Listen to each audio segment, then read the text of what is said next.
If I start a business, what do I need to think about first? No, I have to first think about it, what am I gonna sell? Second thing I have to think about is what kind of market I'm going to go for it. MBA or a management education is not an extension of your UG.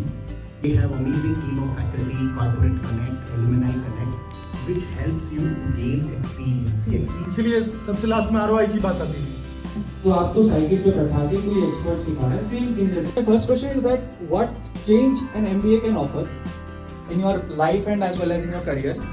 And the another question was that what's new in an MBA? Or BBA, it's a completely different program. Like you are here today, I think you have gone. Which place, which parents in you? 40 diska, 60 diska? 90 10 90 diska? 90 self 10% parents. बाकी सबके लिए भी same आपके लिए And in your interviews, when we ask you some basic questions, so if you want to go for finance specialization in your MBA, and you already have done your BCom or MCom with specialization in finance, and when you want to go to Delhi, but you board the bus which is going to Calcutta.